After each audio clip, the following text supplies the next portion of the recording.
O programa a seguir é de total responsabilidade de seus idealizadores. Brilha a vossa luz, brilha a vossa... No ar, mais um campeão de audiência. Programa Luz no Caminho.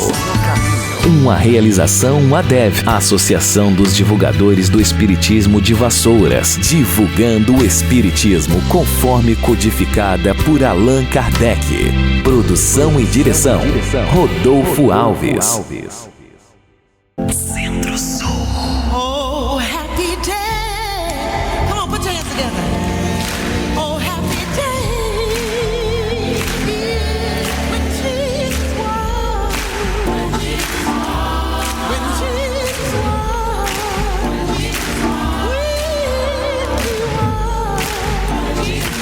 He washed my sins away. Oh, happy day. Oh, happy day. Oh, happy day. When Jesus was.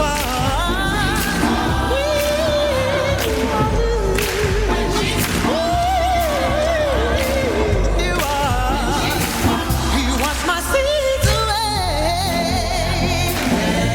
I know it was. Come on, everybody, stand up. Centro-Sul.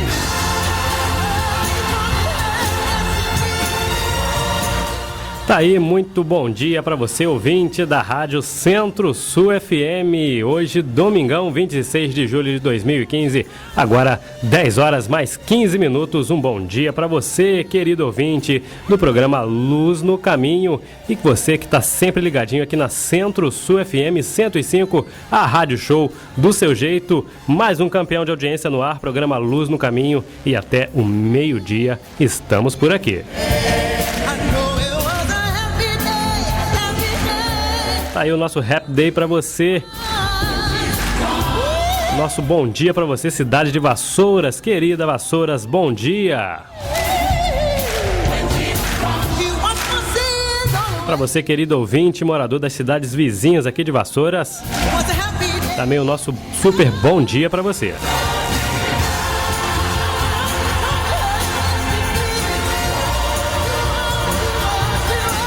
Aí o nosso super bom dia para você que também está trabalhando hoje, domingo, está fazendo o dia acontecer. Você que está em casa, você dona de casa, querida dona de casa, bom dia.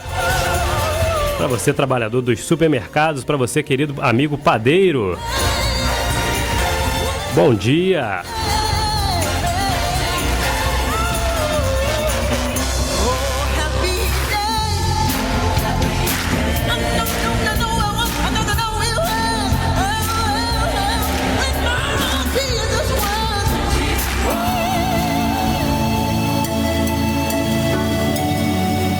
Centro-Sul.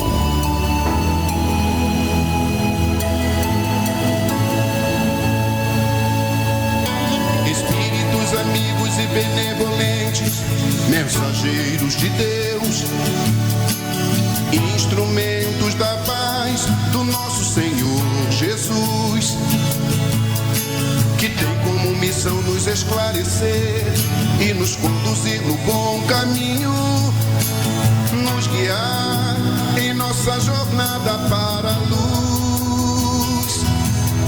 Pedimos humildemente, nos amparem, obreiros do bem, nos inspirando a força e a coragem nos reveses da vida. Livrai-nos dos maus pensamentos, para não darmos brechas, mas inclinações, e assim aceitar sem queixumes as provas, expiações. Ilumine nossas consciências, trazendo à luz nossos próprios defeitos.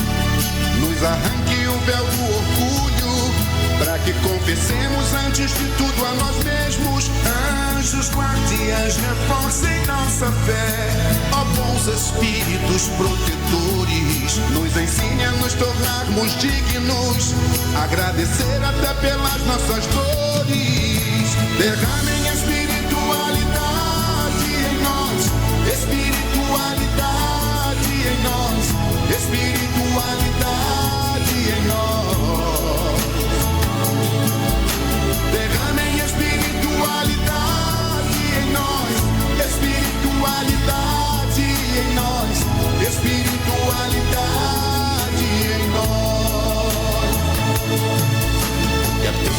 vossas necessidades reais sejam por vocês atendidas, segundo a vontade de Deus, segundo a vontade de Deus. Anjos do Senhor, que são as virtudes dos céus, obrigado pelo fiel e bom codificador. Derramem espiritualidade em nós, espiritualidade em nós, espiritualidade em nós. Derramem espiritualidade em nós, espiritualidade em nós, espiritualidade em nós.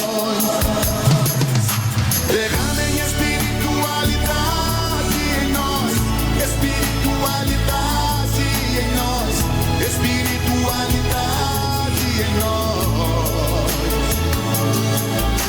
Derramem espiritualidade em nós, espiritualidade em nós, espiritualidade em nós.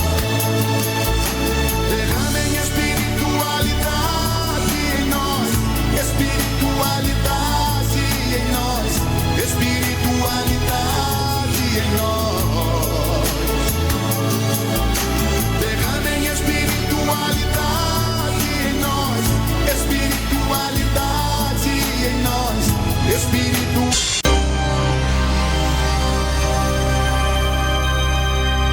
Programa Luz no Caminho.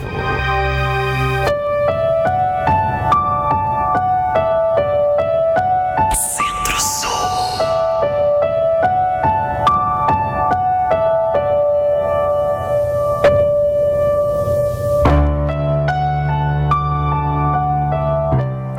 Aí estamos de volta agora 10 horas mais 23 minutos, programa Luz no Caminho até o meio-dia. Né? Começamos hoje a nossa programação com Espiritualidade, música de Carlinhos Conceição, como todas as músicas deles, muito bonita essa música. Né? E hoje aqui no programa Luz no Caminho, nosso amigo José Ronaldo trazendo o tema, né? O que é o Espiritismo, não é isso, Zé? Isso. Isso mesmo, né, Zé? É o livro que é o Espiritismo. Sobre o livro, né? Que é o Espiritismo. Então, Zé, a palavra é sua. Tá, ok. Obrigado, Rodolfo. Gostaria de agradecer aos queridos ouvintes que nos acompanham nessa manhã de domingo. Esse livro que é o Espiritismo é um livro que nós sempre recomendamos a todos aqueles que estão iniciando na doutrina. É o primeiro livro que eu li.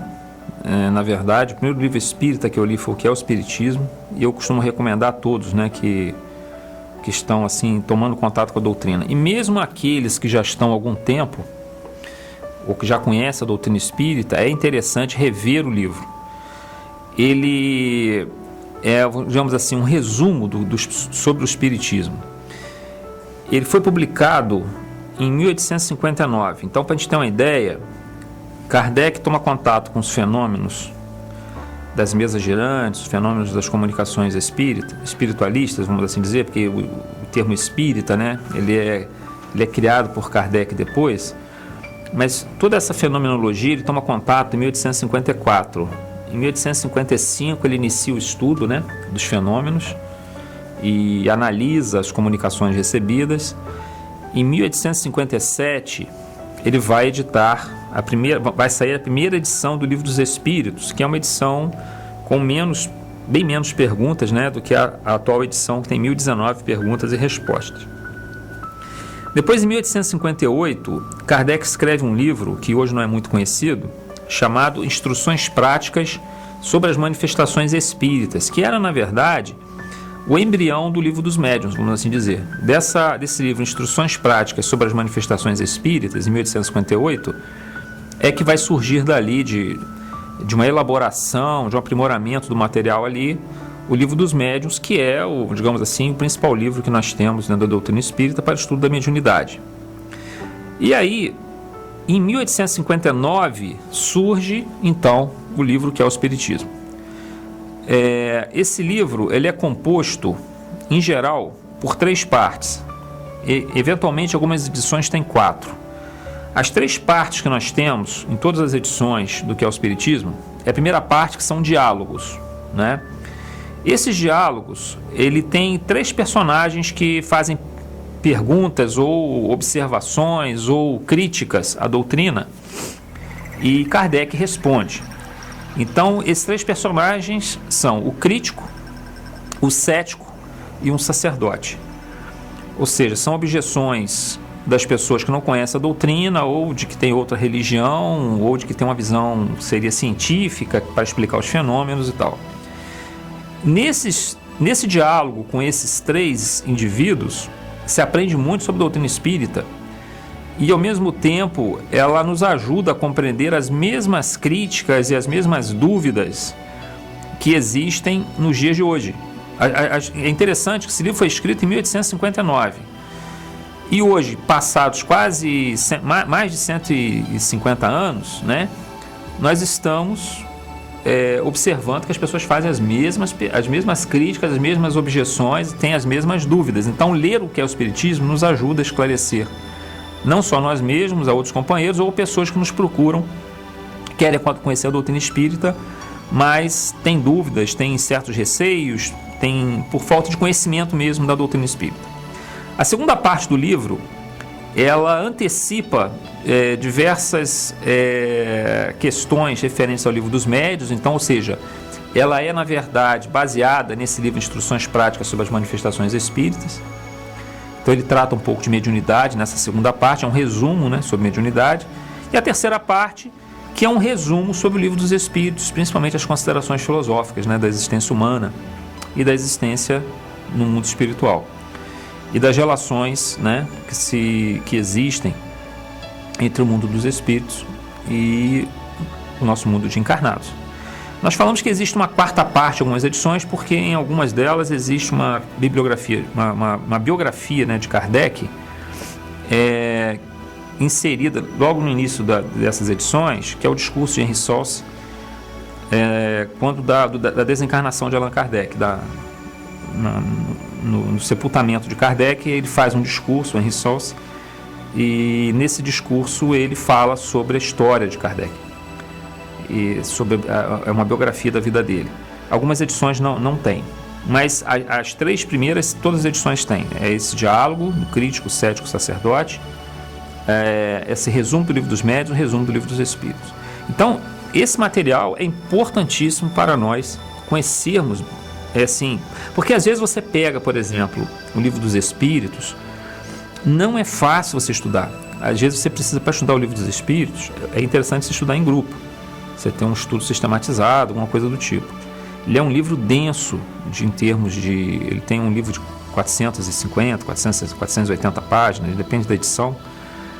Mas é um livro denso em termos de quantidade de informações que estão ali. Então, quando você pega um livro que é o Espiritismo, como ele já está resumido, aquele material, já te dá uma base para quando você for pegar o Livro dos Espíritos ou o Livro dos Médiuns, você já tem algum conhecimento prévio para lidar com aquelas questões todas que são complexas, né? Você tem, obviamente, com o Livro dos Espíritos, você tem questões mais simples, questões mais complexas.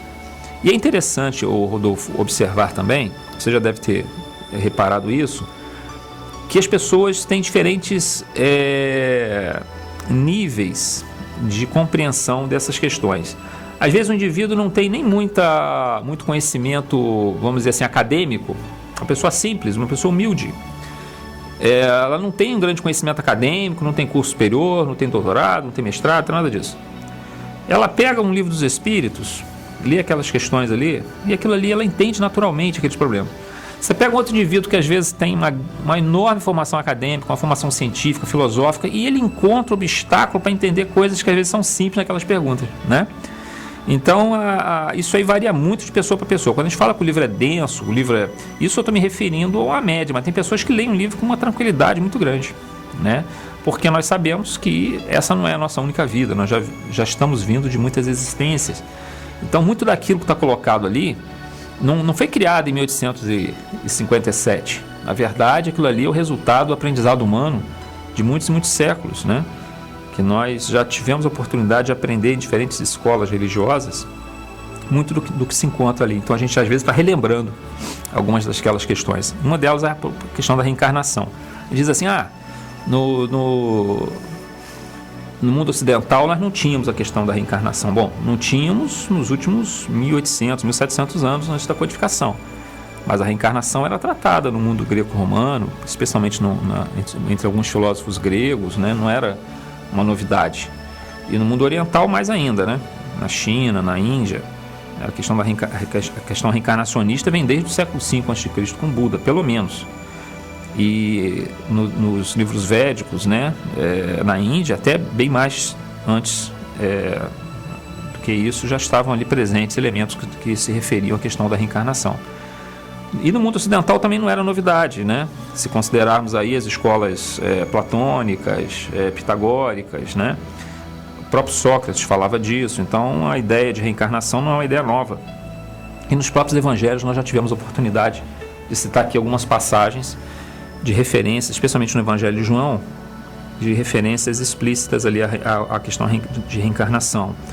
Então nós simplesmente deixamos de lado, do ponto de vista cultural, essa questão de reencarnação e retomamos ela dentro da doutrina espírita. Então, às vezes, estamos, como nesse exemplo da reencarnação, relembrando alguns assuntos que já eram de nosso conhecimento no passado. Bom, no primeiro diálogo, que é o diálogo com o crítico, ele coloca algumas questões, né? Algumas críticas ao espiritismo. Isso em 1859, Kardec está escrevendo isso. E hoje continuam válidas as mesmas questões. Mais uma vez, lembro isso aqui. Essa leitura, ela facilita muito, porque a pessoa lendo isso aqui, ela já mata a dúvida dela que ela tem, né? Antes de ela precisar perguntar a uma outra pessoa sobre o assunto. Por exemplo, a primeira pergunta que o visitante, né, que esse crítico faz a Kardec é o seguinte, ele diz assim: confesso-vos, caro senhor, que minha razão recusa admitir a realidade dos fenômenos estranhos atribuídos aos espíritos. Persuadido que estou de estes não terem senão uma existência imaginária.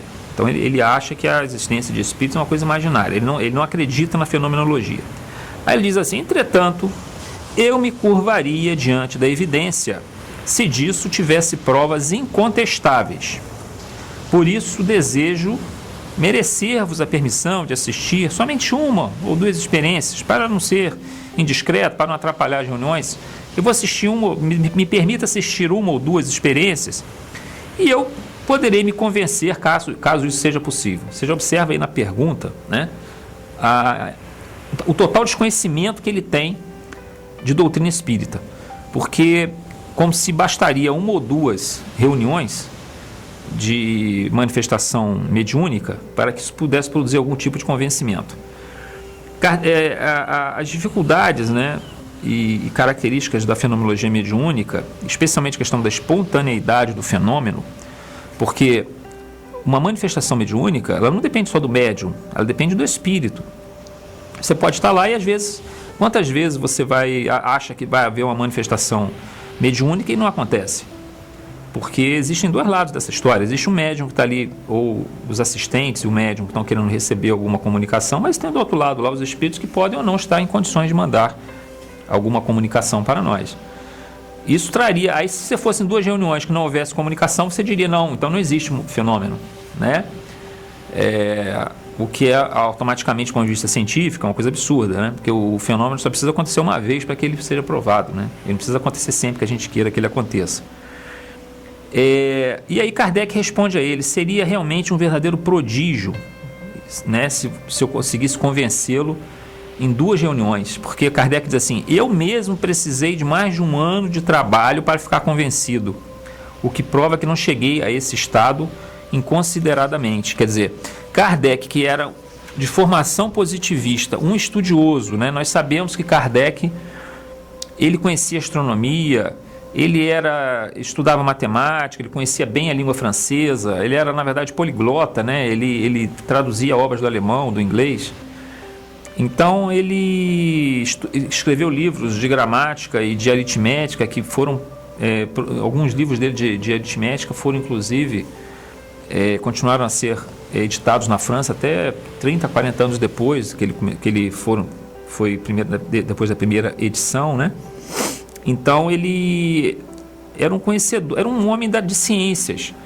Então ele fica um ano testando esses fenômenos para se convencer. Ele não chegou e viu o primeiro fenômeno, se convenceu no primeiro fenômeno. Então ele mostra que não é olhando uma primeira vez que você vai compreender aquilo. Algumas pessoas sim, até verão. Aliás, algumas pessoas não precisarão nem ver, né, para se convencer da lógica dentro da explicação espírita. E outras vão ver fenômenos extraordinários e não vão se convencer, vão ficar matutando ali qual é a fraude que está por trás daquilo, qual é a charlatanismo, qual é a mistificação que produziu aquele fenômeno. Ela é da natureza de cada um, isso tem que ser respeitado. Aí o camarada continua, ele insiste, ele quer ter a oportunidade de observar um fenômeno. Ele diz assim: entretanto, se conseguisseis convencer-me, conhecido que sou como antagonista das vossas ideias, isto seria um milagre eminentemente favorável à causa que defendeis. Então ele está dizendo assim: se você conseguir me convencer, eu que sou um antagonista, que faço propagandas, que produzo artigos nos jornais contra o espiritismo, se você conseguir me convencer através de algumas reuniões mediúnicas, isso vai ser uma coisa favorável, extraordinária à causa espírita. O cara está se dando uma importância também muito grande aqui nessa história, né? E aí vem aquela questão que nós costumamos chamar a atenção. Independente de quem está se convencendo ou não, o espiritismo não tem, por princípio, fazer proselitismo. O que é proselitismo? Ficar buscando adeptos, ficar correndo atrás de adeptos. Tudo tem seu tempo, né? Eu tenho um exemplo que eu guardo até hoje para mim. Eu tenho um amigo, um amigo de infância aí, que uma vez ele é uma pessoa muito inteligente, muito lúcida em relação até essas questões espirituais, inclusive. E uma vez ele conversando comigo, eu falei com ele sobre reencarnação, ele falou que aquilo era absurdo e tal, não sei o quê. Reencarnação não podia ser possível. Eu falei: fulano, vamos dar tempo ao tempo. Você é um cara inteligente, um cara que também tem essa questão espiritual bem acentuada em você. Você vai refletir, você vai ver que a reencarnação tem uma lógica irrefutável. Mas tudo no seu tempo. Não deu outra. Passou aí uns 10 anos, mais ou menos, ele se tornou espírita. Não precisou nada forçar ele. O movimento veio natural, de forma natural. O que acontece é o seguinte: às vezes as pessoas nos procuram com dúvidas, isso nós vamos ver daqui a pouco. O Kardec coloca isso aqui para um desses indivíduos, um desses personagens, né? Se a pessoa nos procura para debater espiritismo, eu particularmente acho, eu não me coloco em condição de debate. Já corto por aí. A gente não tem que estar debatendo espiritismo. Se a pessoa tiver, eu não tenho que provar que o espiritismo está certo, não tem que provar que religião A, B ou C está errada. Até porque essa religião A, B ou C, se ela está cumprindo o seu papel, se a pessoa está ali encontrando Deus através dessa religião, está fazendo coisas boas, está se melhorando, beleza, não tem que estar tirando ela dali. Deixa ela onde ela está se sentindo bem, onde ela se sente acolhida, onde ela sente que a espiritualidade dela está sendo desenvolvida. Agora, se uma pessoa nos procura com dúvidas, nós temos a obrigação de esclarecer essas dúvidas. É diferente. Então, uma pessoa procura a gente para debater, tentar provar que a gente está errado. A gente não tem que entrar nessa controvérsia, né? O espiritismo não fica desesperado para procurar prosélitos, para procurar adeptos. Os adeptos nos procuram quando chega o momento certo. Mas se a pessoa nos procura com dúvidas, nós temos que saber esclarecer. Então, por isso que os nossos irmãos espíritas que estiverem nos ouvindo, é muito importante a leitura do que é o espiritismo. Porque às vezes as perguntas que eles nos fazem, eu já vi muito espírita não saber responder. E aí existe um equívoco. Porque se uma pessoa vem sinceramente querendo entender o que está acontecendo, ela não acredita em reencarnação porque vai contra tudo aquilo que ela aprendeu, mas ela está interessada em saber o porquê que se fala em reencarnação. Ela tem dúvidas quanto a isso, dúvidas quanto àquilo. Nós temos que saber esclarecer. Nós não podemos chegar e dizer: não sei, vou indicar uma pessoa para você procurar. Ora, tem certas coisas básicas que nós temos que ter conhecimento. E o que é o espiritismo nos dá uma noção razoável disso, né? É importante que nós entendamos o seguinte, que é um erro comum observado, né, nessas situações, desde o surgimento do movimento espiritualista, tentativas de se estabelecer explicações alternativas à comunicação dos espíritos ou à ação dos espíritos, os espíritos como responsáveis pela ocorrência dos fenômenos mediúnicos, tentando encontrar outras explicações. Então, essas explicações, elas se tornam estapafúrdias, se tornam complexas, impossíveis de serem conciliadas, porque cada fenômeno tem sua peculiaridade, mas todos eles podem ser explicados pela ação dos espíritos no mundo espiritual, através da presença de um médium. Sem essa explicação tão simples, que só apenas depende de nós entendermos que o espírito continua vivo depois da nossa morte aqui na Terra, ou seja, a morte não existe, o nosso espírito apenas deixa o nosso corpo e retorna ao mundo espiritual. Então a morte não existe, na verdade, é apenas uma mudança de planos de existência, né? Você sai do plano terreno, do plano carnal, do plano material para o plano espiritual. E que o Espiritismo diz o seguinte, que você ainda existe a possibilidade desse intercâmbio entre o plano material e o plano espiritual. De duas formas. Primeira, mais explícita, através da presença de médiuns, ou por intermédio da mediunidade, né? O médium, ele é o mediador entre o mundo espiritual e o mundo corporal, né? Vamos assim dizer. Então, ele serve como intermediário e traz as comunicações, ele permite a ocorrência dos fenômenos, mas o causador dos fenômenos são os espíritos, os causadores dos fenômenos. Uma outra forma de influência do mundo espiritual sobre o mundo carnal, vamos assim dizer, ou material, é o processo intuitivo, né? Nós fazemos às vezes nossa oração, então nos colocamos em contato com nossos anjos de guarda, ou mesmo quando não estamos fazendo a nossa oração, mas estamos em condições de sintonia, de receber o esclarecimento dos espíritos protetores, nós podemos ser bem intuídos, bem esclarecidos. E o oposto também acontece, quando nós estamos com pensamentos perturbados, quando estamos cultivando sistematicamente um pensamento negativo, nos tornamos também elementos de atração para espíritos levianos, espíritos ainda ignorantes da realidade espiritual e que nos intuem, né, ideias que aumentam ainda mais o nosso desequilíbrio. Então, na verdade, o que o Espiritismo coloca é isso. Você continua existindo depois da saída do corpo físico e você tem a possibilidade de manter o contato com o mundo carnal. É só isso, né? O fenômeno é muito simples. Quando você tenta explicar isso de uma outra forma, aí você tem que criar uma teoria para evidência. Por que a pessoa consegue ver espírito? Aí o cara fala assim, não, ver espírito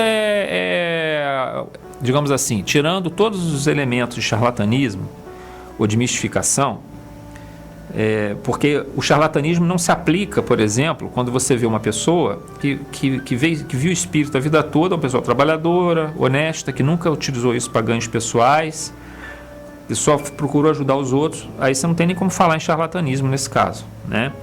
Aí você vai dizer assim, não, ela foi, digamos assim, autoiludida, ela foi automistificada, ela, digamos assim, foi meio que vítima do seu próprio subconsciente, né, dos seus problemas aí, não sei. Aí você vai ver o seguinte, estudos, por exemplo, como o de Ernesto Bozano, que mostraram que em diversos casos, há crianças que no leito de morte, crianças que estavam em estado já muito debilitadas, estavam próximas do desencarne, e nós sabemos que nesses casos ocorre afrouxamento dos laços que prendem o espírito ao corpo físico e favorecem o fenômeno mediúnico. E essas crianças tinham visões de entes já desencarnados que elas não conheceram em vida, porque desencarnaram antes delas nascerem, mas que os parentes ali daquelas crianças, o pai, a mãe, os tios, conheceram. E elas narravam exatamente como eram aquele parente que estava ali perto delas no leito de morte. Então, esse fenômeno de autoilusão, de automistificação, ele cai por terra, por exemplo, quando você avalia do ponto de vista do fenômeno das crianças em leito de morte. Então você teria que criar uma nova teoria para criança em leito de morte. Aí você vai na fenômeno de audiência, de ouvir espíritos, tem que criar uma outra. Na psicografia. A psicografia, alguns disseram assim, não, o médium é que está criando da cabeça dele. Mas aí a psicografia está, digamos assim, um tratado científico, filosófico, o médium é semi-analfabeto. Não, então o médium está buscando essa informação no subconsciente das pessoas.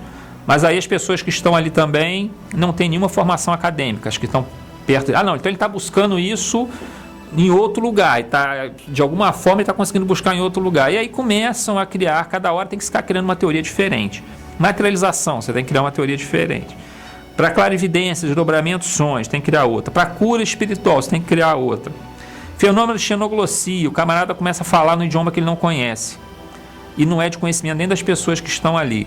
Então, assim, chega a um ponto que você tem que criar dezenas de sistemas diferentes para tentar explicar uma coisa que é muito simples, né? O espírito se comunica com o encarnado. Pronto, acabou. É tão simples a explicação do fenômeno e tantas vezes comprovada. Mas Kardec, especialmente nesse caso, em que ele procura falar a esse camarada que quer escrever um livro, que não compareceu praticamente a nenhuma reunião mediúnica e diz que conhece, ele diz assim, ele usa o termo ex-professo, né? Um grande conhecimento de causa, né? Ele não tem conhecimento de causa nenhuma, né? Ele mesmo já disse isso quando falou que não frequentou nenhuma reunião. Ele formou a ideia dele sem conhecer.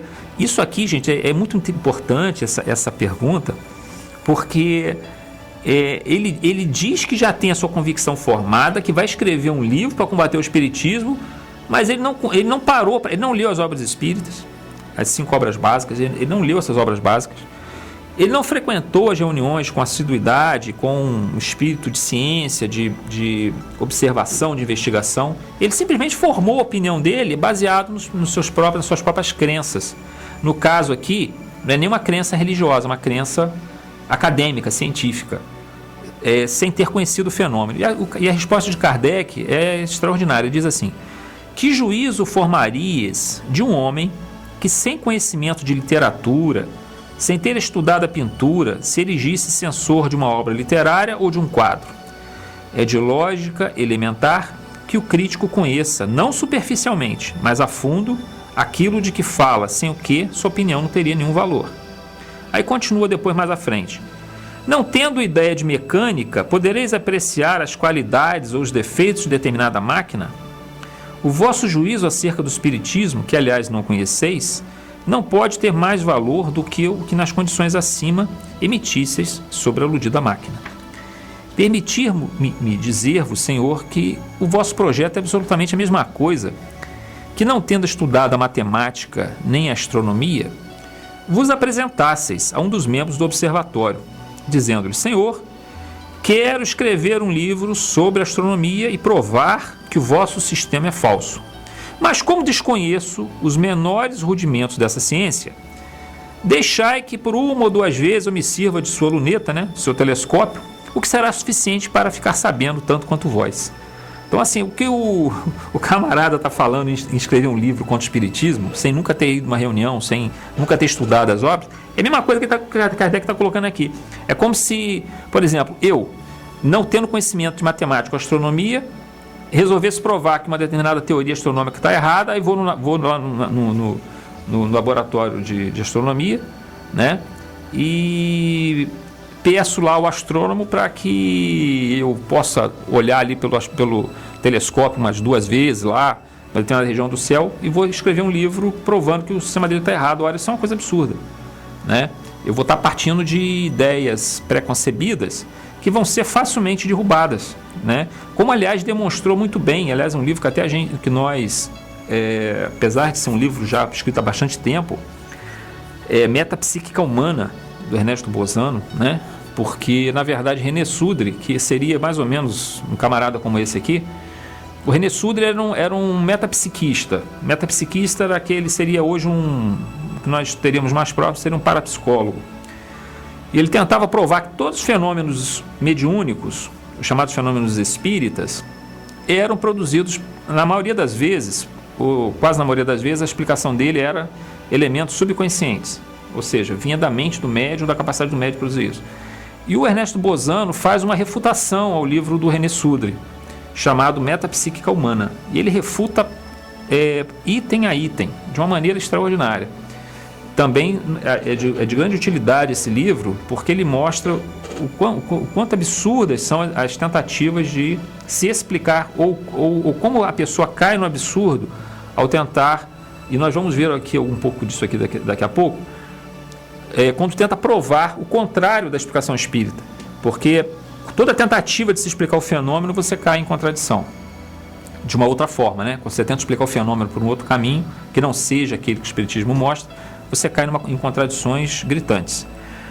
Ele ainda continua dizendo que muitas pessoas dizem que o fenômeno é fruto de charlatanismo. E Allan Kardec coloca o seguinte, que no charlatanismo você procura sempre alguma coisa, ter algum benefício. Ou você quer ganhar dinheiro, ou você quer fama, ou você quer poder. Ninguém é charlatão por ser charlatão. Ele é charlatão por um objetivo, né? Quando uma pessoa vai aplicar um golpe, né?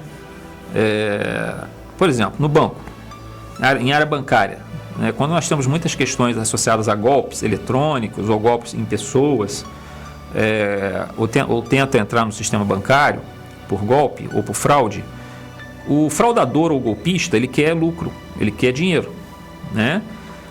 E, eventualmente, ele quer fama. Por exemplo, nós sabemos que nos Estados Unidos alguns hackers invadem sistemas de cartões de crédito para se mostrarem aos outros hackeadores que eles são melhores. É que nem o pichador de muro, não precisa ir muito longe. Você vai lá no Rio de Janeiro, você vai ver aquelas pichações locais que você acha impossível do camarada subir naquilo para pichar. Mas o que é aquilo ali? Ele, na verdade, ele tem uma assinatura na pichação, né? Quando ele pega o spray e vai lá e picha, os outros pichadores sabem quem pichou, porque cada um deles tem uma assinatura, que é conhecida por eles. Quanto mais alto ele vai, ou quanto mais difícil o local que ele pichou, ele está desafiando o outro pichador. Então as pessoas podem até não estar sabendo, mas na verdade ali tem uma disputa.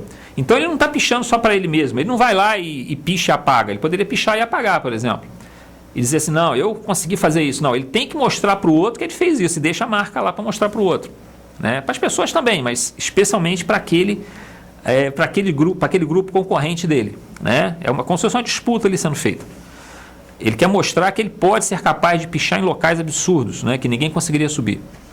Então, na verdade, todo elemento desse tipo, todo charlatão, ou charlatanismo, de uma forma geral, ou a mistificação, ela tem por base a obtenção de lucro, de reconhecimento, de poder, de vantagens.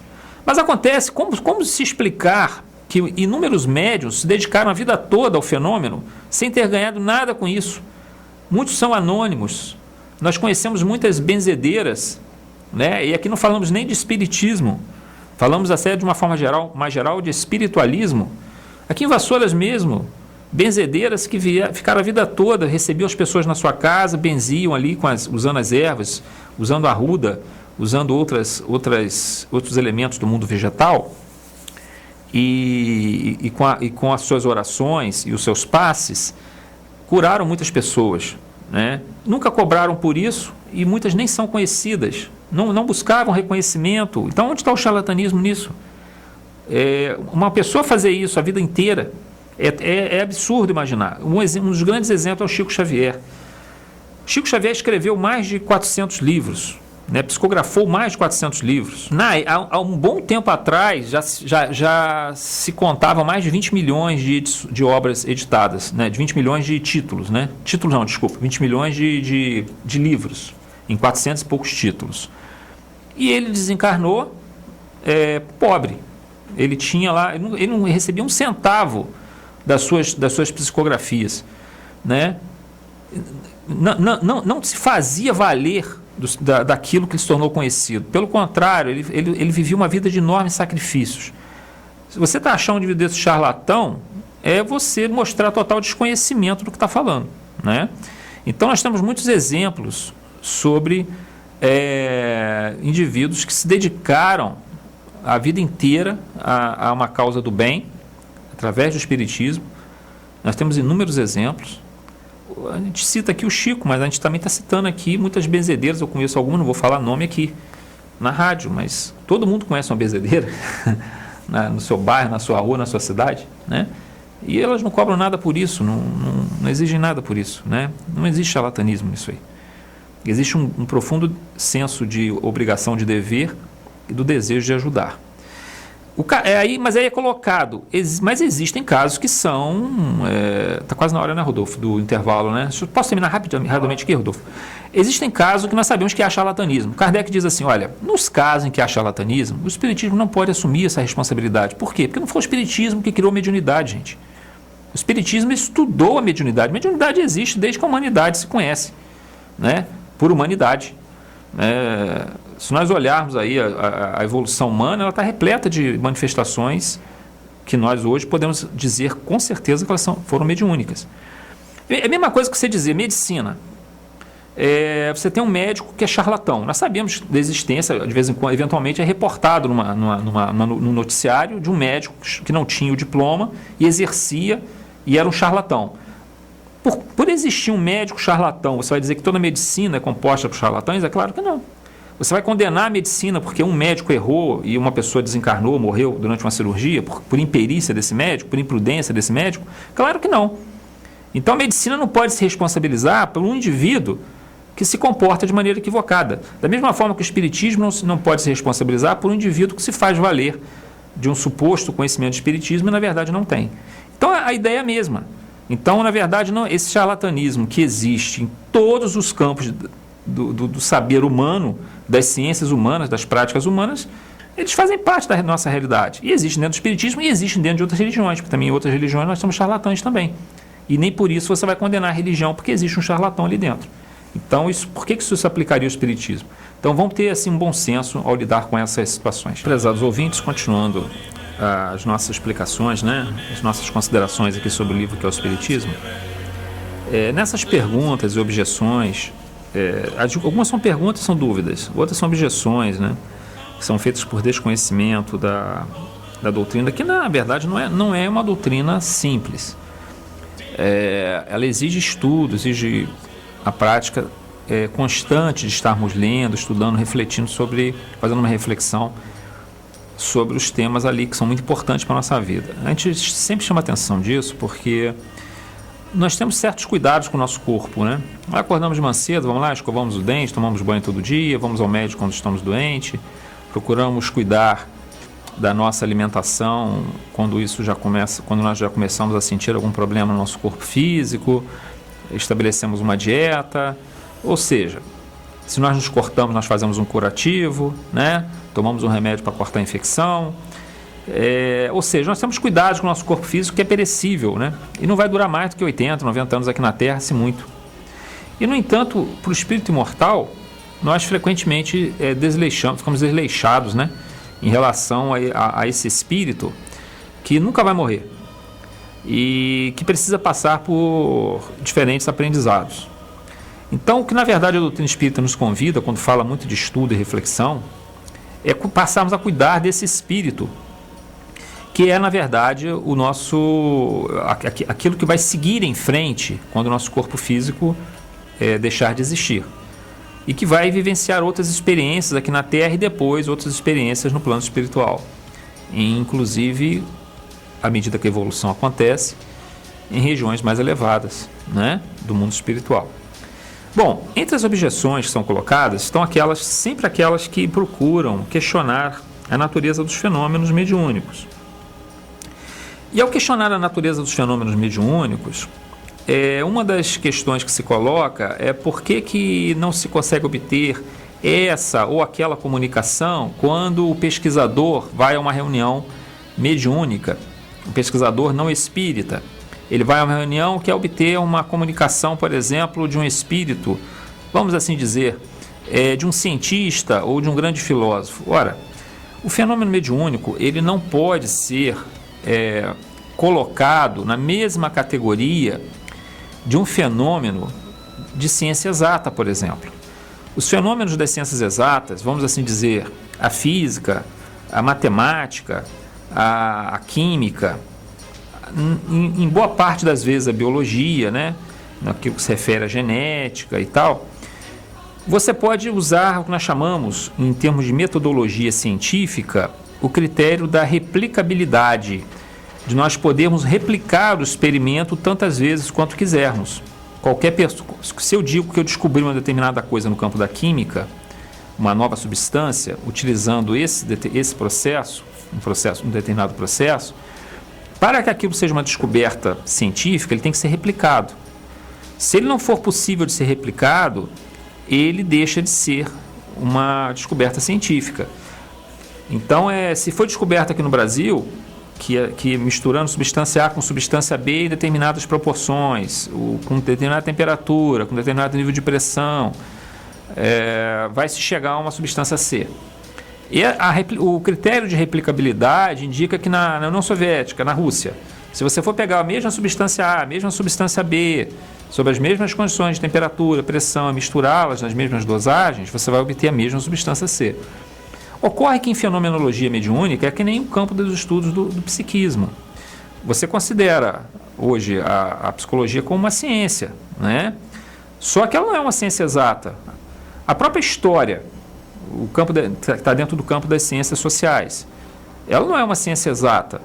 Você estuda evidências e a partir dessas evidências você vai construindo sistemas teóricos, mas que a todo momento, às vezes, você não consegue replicar numa outra civilização, numa outra sociedade, num outro local, a mesma descoberta que você encontrou ali, seja arqueológica, seja pela descoberta de escritos, né, que levem aquelas conclusões.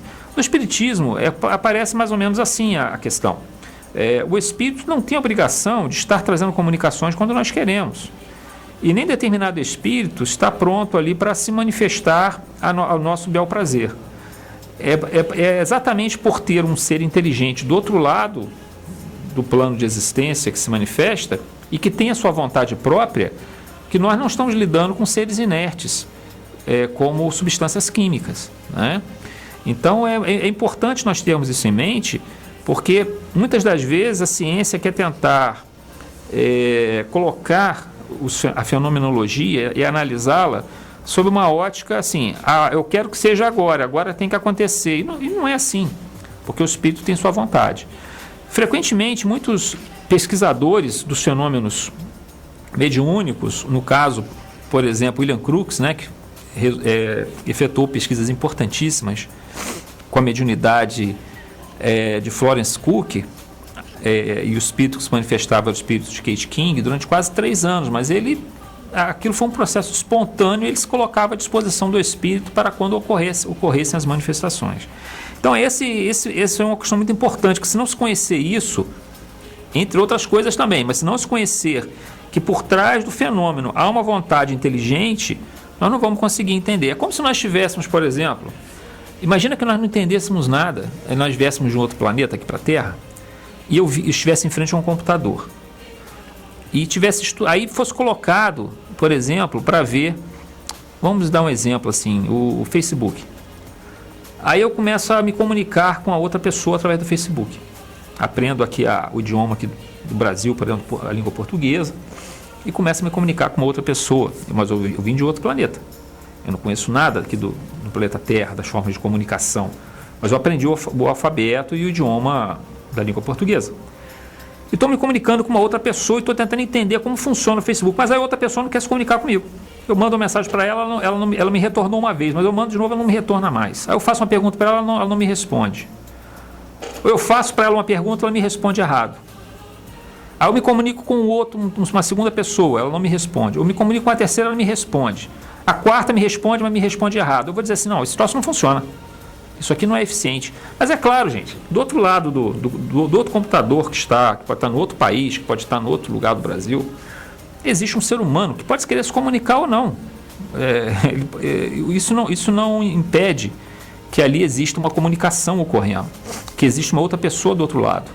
Ela simplesmente pode não estar querendo se comunicar, ou simplesmente pode ser que ela não tenha os conhecimentos que nós esperamos que ela tenha. E esse é um outro ponto também importante dentro do Espiritismo. Ele nos mostra que o espírito, quando desencarna, ele não adquire uma lucidez extraordinária do mundo espiritual de repente. Ele se mostra no plano espiritual muito daquilo que ele aprendeu aqui na Terra e do que ele foi aqui na Terra. O criminoso continua sendo criminoso lá. As predisposições. O egoísta continua sendo egoísta. O avaro continua manifestando sua avareza.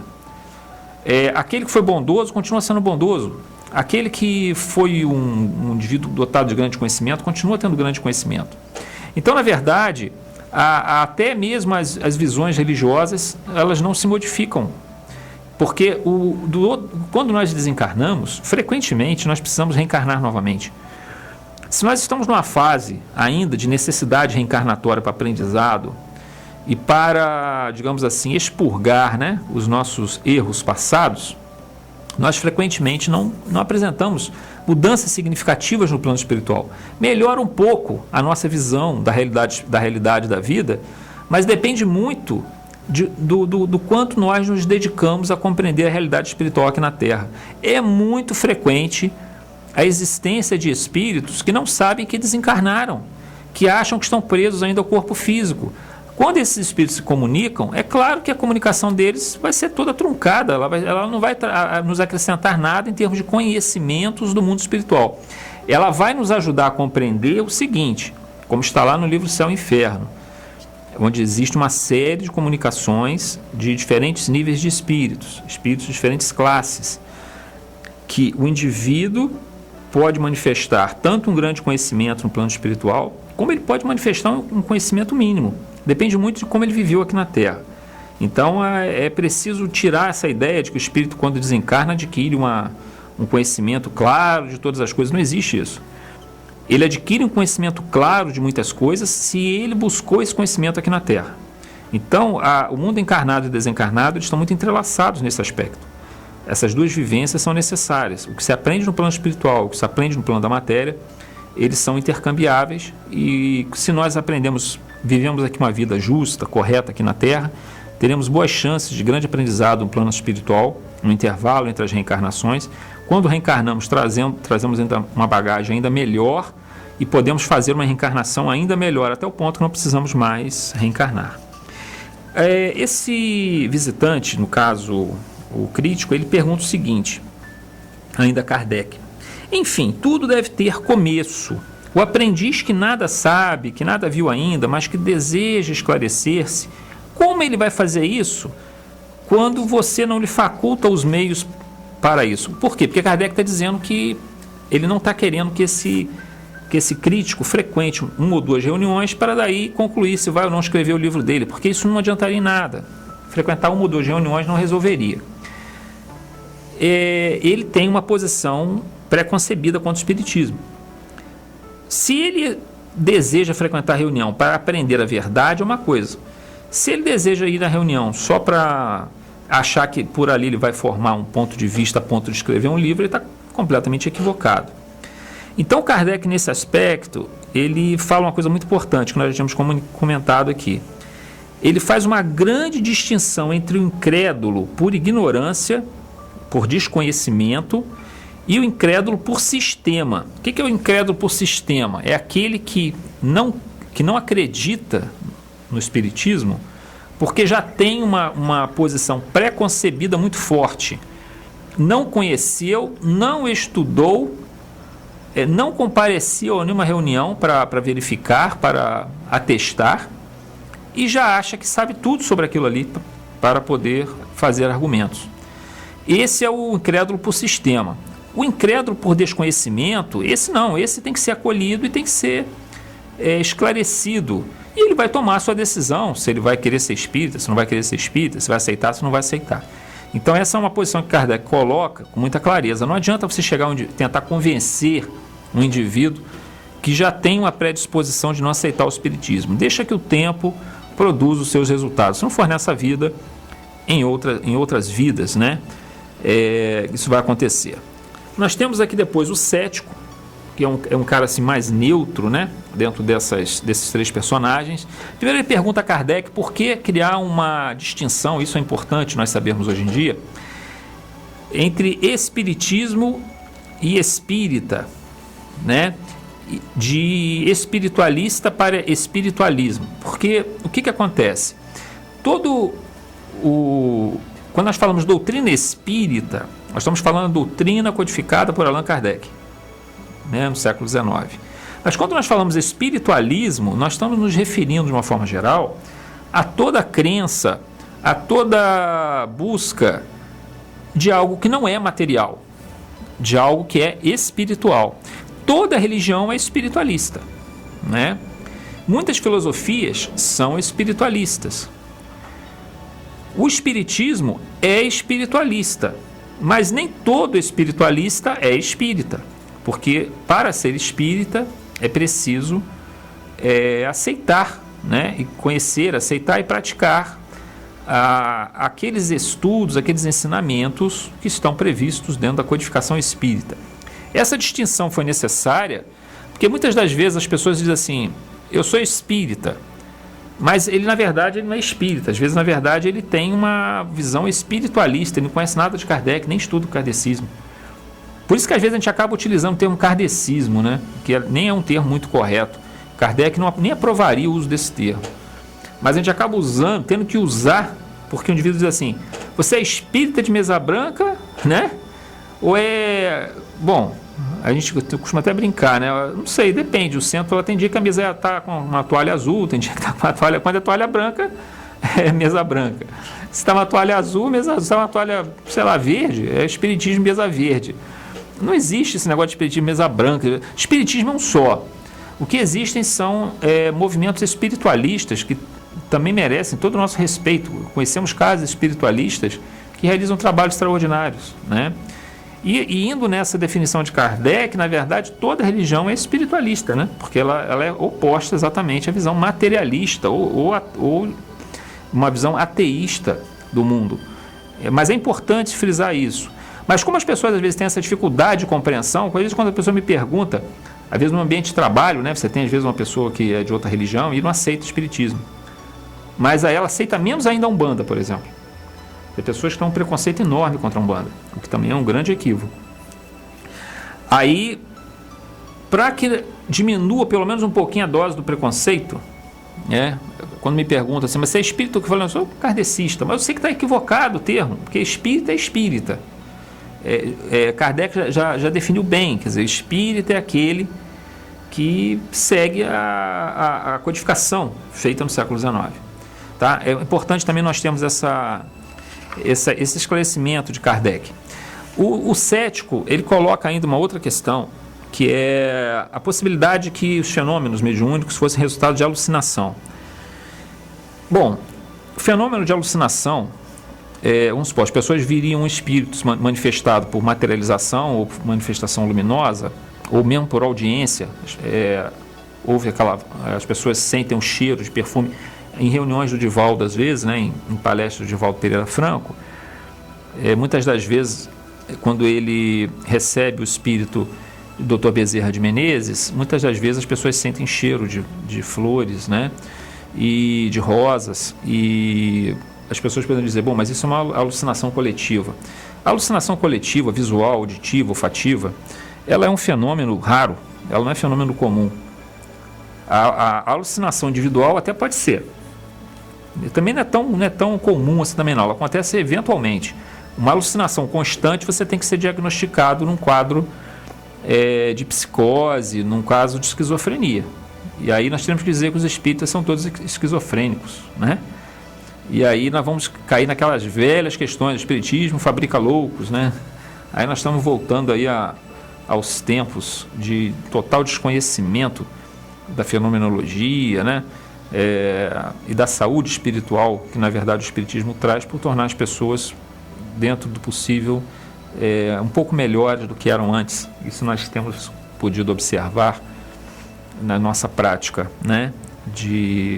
Dentro do movimento espírita, assim como muitas religiões também tornam as pessoas melhores do que eram antes, quando elas não tinham nenhum caminho, né? nenhuma noção de espiritualidade. Mas a questão da alucinação nas manifestações mediúnicas, além do processo ser inexplicável, porque os fenômenos estavam acontecendo, aqui nós estamos nos referindo ao século XIX, estava acontecendo no mundo todo, inclusive no Brasil na época, na Espanha, em Portugal, na Alemanha, na Rússia, né, na Itália, na França, no norte da África, em centros grandes, centros pequenos. Quer dizer, que alucinação coletiva mundial seria essa, né? Isso não tem explicação, né, dentro do campo da psicologia, da psiquiatria ou da psicanálise. E além do mais, os espíritos fizeram então questão de não deixar que essas suspeitas, né, acontecessem. Então, muitas das vezes começou-se a fazer então os fenômenos de materialização, em que você tinha moldagem de formas de mãos e pés em parafina, para que no final da reunião os moldes formados continuassem ali, para que as pessoas vissem que não tinham sido vítimas de qualquer charlatanismo ou de uma alucinação coletiva. Os objetos materializados que permaneciam no ambiente, né, após a reunião. As curas efetivas, o indivíduo é curado por um médico espiritual e sofre e tem uma cura de uma doença gravíssima. Os exames posteriores demonstram a cura, então é claro que ali você tem uma questão efetiva que afasta a hipótese de alucinação. É importante observar também a questão de convencimento. O cético também chama atenção aqui para essa questão, mas por que não se abre as portas para que as pessoas venham a ver os fenômenos e os espíritos mostrem exaustivamente os fenômenos, especialmente os de materialização, para convencimento das pessoas? Primeiro, que nós já explicamos aqui que a parte de manifestação mediúnica, ela não depende da vontade só do médium, depende da vontade dos espíritos, que podem ou não se manifestar. O fenômeno de materialização não é um fenômeno comum e nem fácil de ser feito. Os estudos posteriores nos mostraram a complexidade de um fenômeno de materialização. E, por outro lado, o convencimento pelo fenômeno nem sempre é aquilo que nós imaginamos. Muitas pessoas se convencem pela simples leitura de uma obra, né? Enquanto que outros vão ver aos montes fenômenos extraordinários e não vão se convencer. Um grande exemplo disso é o próprio Jesus nos seus ensinamentos. Nós vamos ver nos evangelhos que em muitos lugares Jesus realizou curas extraordinárias, fenômenos extraordinários, e muitas pessoas não deram seguimento àquilo. Vamos dizer assim, se exaltaram no primeiro momento, ficaram empolgadas no primeiro momento. É exatamente o que nos lembra a parábola do semeador, né? Daquelas sementes que caem na terra e vem as aves vão lá e pegam, ou então aquelas que caem no terreno seco e não conseguem criar raízes. Quer dizer, a pessoa fica meio empolgada no primeiro momento ali e depois ela não se... Porque, na verdade, o que acontece? Engajamento dentro do espiritismo implica mudança de hábitos, que nós frequentemente não queremos. O espiritismo nos convoca a uma mudança profunda de transformação moral que muitos de nós não está disposto a fazer. Abrir mão de certos hábitos ruins, negativos que nós temos às vezes nas nossas vidas. E não é às vezes uma visão de um espírito, não é a visão de um fenômeno, não é a observação de uma materialização, ou mesmo uma cura, que às vezes vai fazer com que o indivíduo se convença. É uma questão de maturidade espiritual. E isso aí vem com o tempo mesmo. Então, a doutrina vem no tempo certo e as pessoas no tempo certo haverão de estarem tomando contato e reforçando as suas convicções, mesmo sem deixarem as suas religiões, porque o espiritismo, ele, quando mostra a sobrevivência do espírito após a morte, ele traz um reforço extraordinário para as religiões, porque aquilo que é considerado um dogma, uma questão de fé, se torna uma questão de realidade objetiva, a comprovação da vida após a morte, né? É importante observarmos também, nós já tínhamos comentado aqui, que ao desencarnar um espírito ele manifesta aquilo que em boa parte ele teve aqui na Terra. Então, assim, muitas das manifestações não são só de espíritos superiores, tem manifestação de espíritos frívolos também, espíritos brincalhões, espíritos zombeteiros. Como é que você vai distinguir isso? É pelo bom senso, pelo discernimento, pelo conhecimento das obras doutrinárias.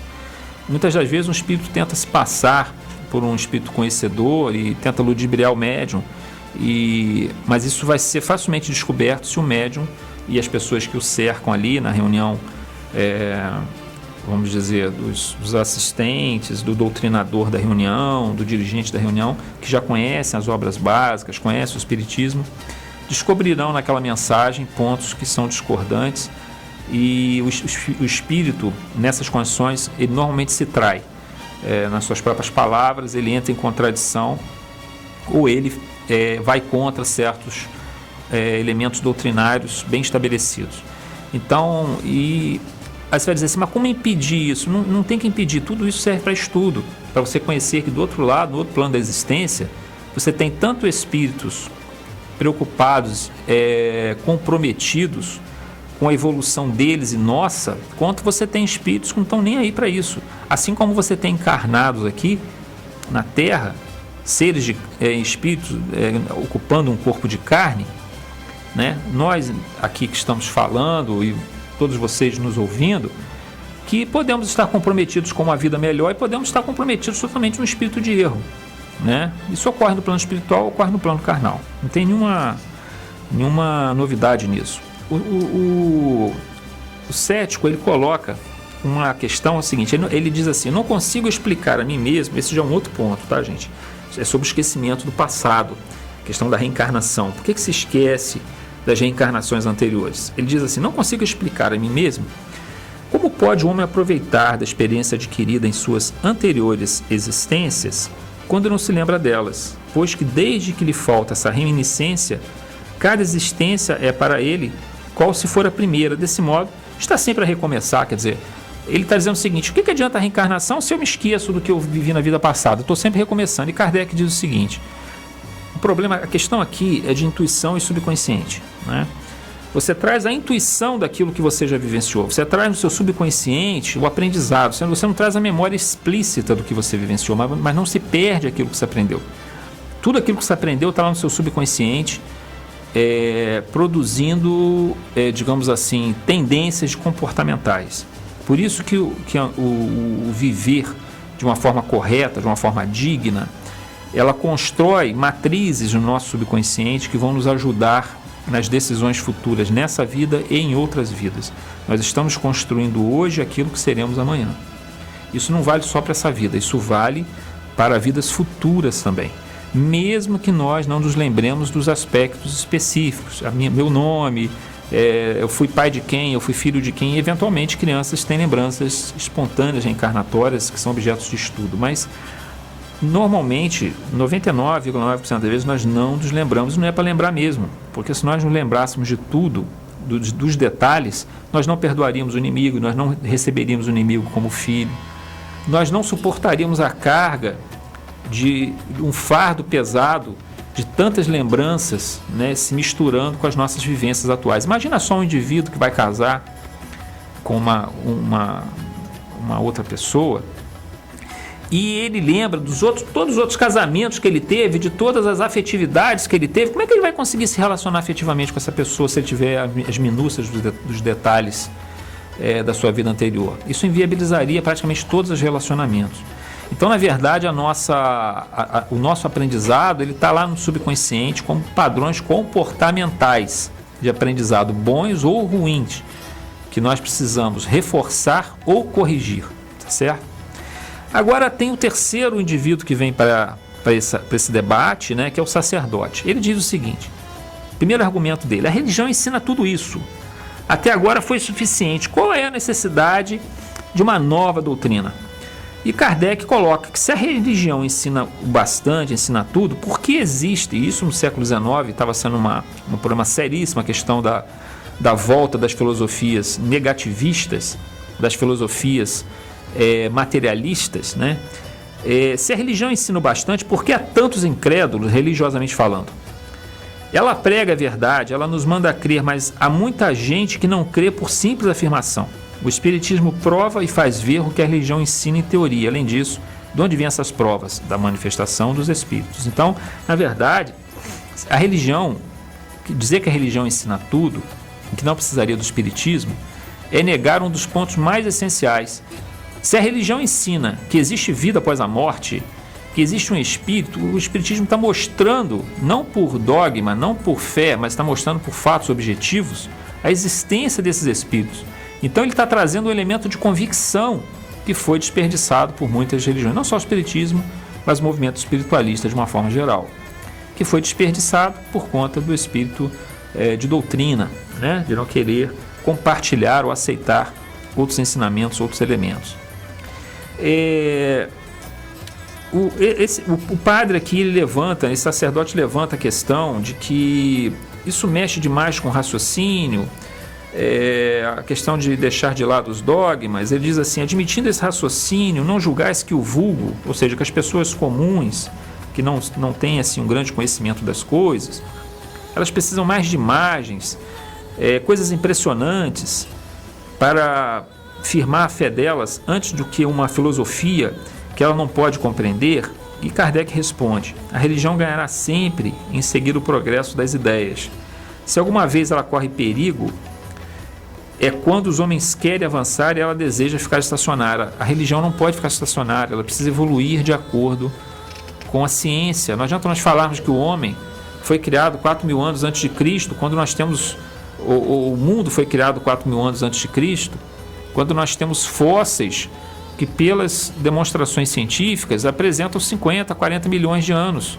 Ou então mesmo ossos anteriores ao homem, de antropóides, de hominídeos, com 3, 4, 5 milhões de anos. Então, assim, nós precisamos começar a evoluirmos também com a ciência. Não podemos negar a ciência. A ciência não é inimiga da religião. A ciência precisa caminhar junto com a religião precisa caminhar junto com a ciência. Ficar tentando colocar medo nas pessoas através de céu, inferno, de fogo, de inferno e fogo eterno, digamos assim, relevar, né, ou relegar a um segundo plano a capacidade das pessoas de pensarem por si mesmas. Então, temos que valorizar mais o espírito humano na sua busca pela verdade, né?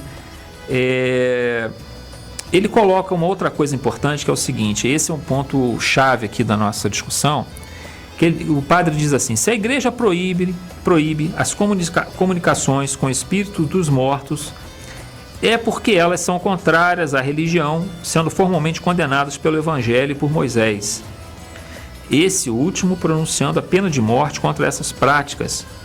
Prova quanto elas são repreensíveis aos olhos de Deus. Essas práticas que o padre diz, na verdade, elas não estão no Evangelho, elas estão apenas no Pentateuco, especialmente no Deuteronômio e no Levítico.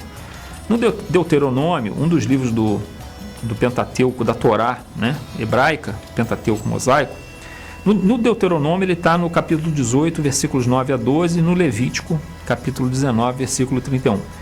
O Deuteronômio, o Moisés, ele proibia a comunicabilidade com os espíritos. Ele dizia que não se deveriam procurar cartomantes, procurar oráculos, procurar adivinhos para se comunicar com espíritos dos mortos. E é claro que aí havia uma proibição em relação aos abusos que se cometiam, porque as pessoas procuravam para buscar explicações de coisas materiais, de coisas de seus interesses materiais. Mas aí nós trazemos aqui uma seguinte questão: se nós vamos nos basear, e eu já vi isso de pessoas de determinadas religiões afirmarem isso, que a comunicação mediúnica é proibida por Moisés. Ora, essa comunicação mediúnica proibida por Moisés, baseados no Deuteronômio, nós não podemos nos esquecer que esses dois livros trazem, entre proibições e prescrições, cerca de 600 e tantas normas. Será que nós seguimos as outras normas também? Ou só pegamos aquelas que nos interessam? Se elas são a palavra de Deus, então nós teríamos que pegar todas, né? Só que olha só o que eles dizem: a idolatria a outros deuses deve ser punida com a morte. Deuteronômio, capítulo 13, versículo 7 a 10. O que nós vamos fazer com os indianos? São 1 bilhão e pouco de pessoas. Vamos matar todos eles? Porque eles têm práticas de politeístas. Eles têm a prática politeísta. E sobre o ano sabático? O ano sabático está lá no Deuteronômio, capítulo 15, versículos 1 a 2. A cada 7 anos você tem que perdoar todas as dívidas. Os bancos iriam à falência, né, Rodolfo? Se a cada 7 anos você tiver que perdoar todas as dívidas, será que nós perdoamos todas as dívidas que nós temos conosco a cada 7 anos? Nós seguimos o ano sabático, né? O Deuteronômio, versículo 21 a 15, sobre o direito da progenitura nos casos em que homem ter mais de 2 mulheres. Que indivíduo tem mais de 2 mulheres hoje em dia? Isso é proibido por lei, né? É proibido pela própria religião e, no entanto, está lá na Bíblia, que você podia ter várias mulheres. Então, ou seja, o adultério punido com a morte. Você ia matar aí 50% da população. apedrejamento, né?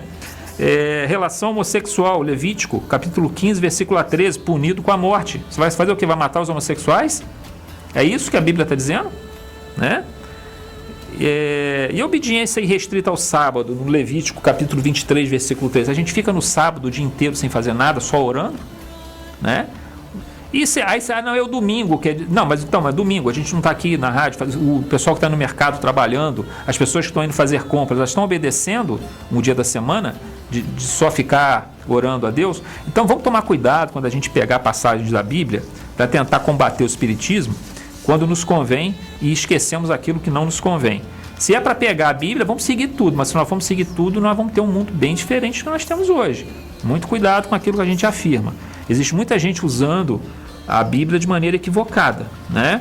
Sem saber bem aquilo que ali está escrito. Pega só aquilo que interessa e desconsidera aquilo que não interessa. Não, isso aqui é a palavra de Deus, mas isso aqui eu vou deixar de lado, isso aqui acho que não se aplica muito não. Então vamos tomar cuidado com isso, tá? E para finalizar aqui, que nós já estamos encerrando o nosso horário, já estamos até passando um pouquinho, né, Rodolfo, aqui. Só para finalizar, o padre diz o seguinte: permite-me então dizer-vos que desde que os Espíritos só ensinam os princípios de moral encontrados no Evangelho, não vejo qual possa ser a utilidade do Espiritismo, visto como antes que este viesse hoje, sem por ele podemos alcançar a salvação. Não seria melhor deixarmos os Espíritos tranquilos e contentarmos com o que já temos? Ora, o Espiritismo mostra exatamente o seguinte, gente. Nós estamos lendo os Evangelhos na sua forma mais pura. Voltando, nós não deixamos de ler a Bíblia, especialmente o Novo Testamento. Nós espíritas lemos o Novo Testamento.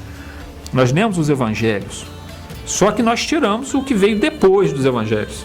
Um monte de dogmas que nós temos que respeitar. As suas religiões têm os seus dogmas. Mas esses dogmas não estão nos Evangelhos. Jesus não estabeleceu dogmas. Ninguém pode provar um dogma que esteja no Evangelho. Eventualmente, algumas passagens ali estão distorcidas, mas não são dogmas. Os dogmas foram criados ao longo do tempo, após a morte de Jesus. E durante o século II, até o século II, III, IV, uma série de dogmas foram criados, inclusive da Santíssima Trindade. Jesus nunca falou em Santíssima Trindade. Nunca falou que foi Deus. Essas afirmações, quando aparece uma afirmação de Jesus falando que é Deus, ela se contradiz com outras afirmações que ele diz que não é.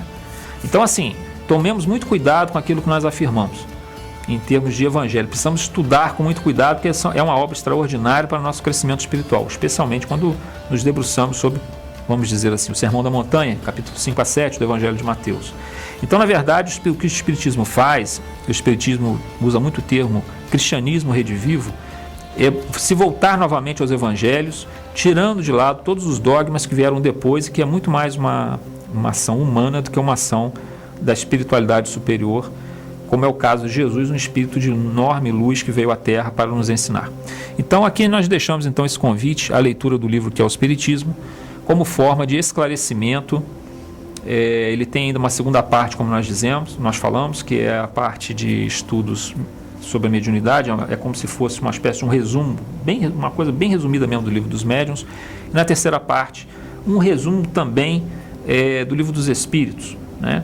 Então, ele nos dá uma visão bem abrangente do que é a doutrina espírita. É um livro que todo espírita e todo não espírita interessado, que tem alguma dúvida, deveria também procurar ler. Obrigado a todos os ouvintes, né? Encerramos aqui a nossa parte. Passa ao Rodolfo aí para dar continuidade ao trabalho.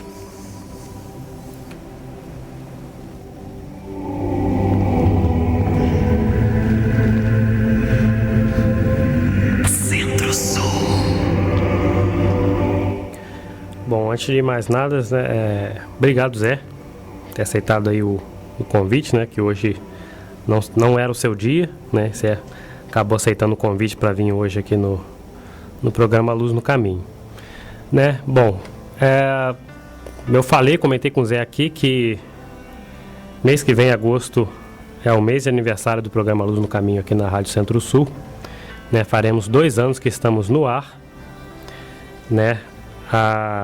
A ideia da ADEV já é um pouquinho mais antiga, né? Deve ter uns 4 anos que eu fiz essa proposta pro Zé para Consuelo, né? E assim, essa é a nossa maior proposta, é de divulgar a doutrina espírita.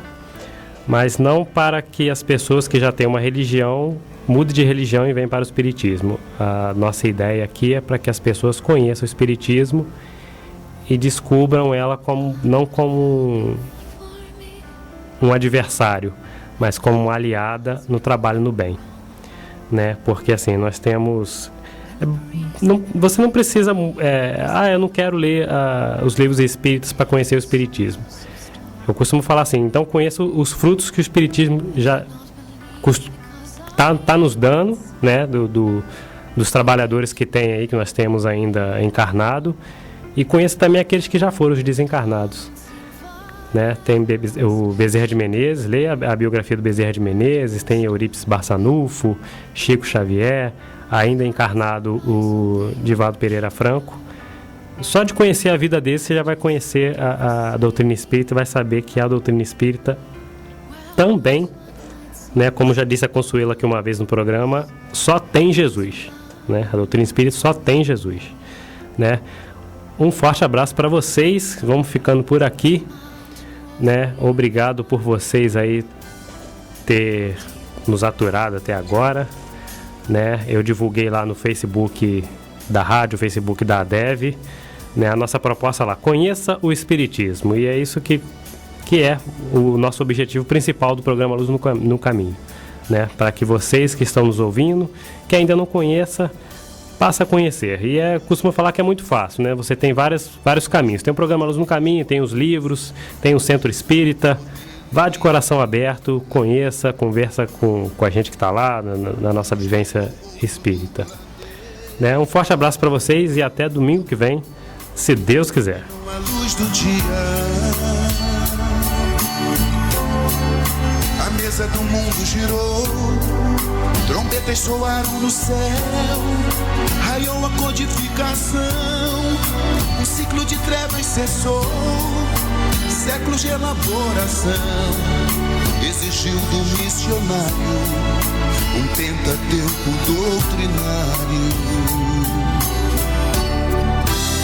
Doutrina de luz, consolador bendito, intercessão de Jesus por este mundo aflito, socorro divino, pois são chegados tempos de cumprir a promessa. Doutrina de luz que sobre a carne desce, clareia e conduz, reestabelece verdades sublimes contidas nos evangelhos que hoje o cristão professa. Os Espíritos do Senhor, que são as virtudes dos céus, qual imenso exército que se movimenta ao receber as ordens do seu comando, espalham-se por toda a superfície da terra, semelhantes a estrelas cadentes, vêm iluminar os caminhos e abrir os olhos aos cegos, confundir os orgulhosos e glorificar os justos. A mesa do mundo girou, trombetas soaram no céu, raiou a codificação, um ciclo de trevas cessou, séculos de elaboração, exigiu do missionário um pentateuco doutrinário. Doutrina de luz, consolador bendito, intercessão de Jesus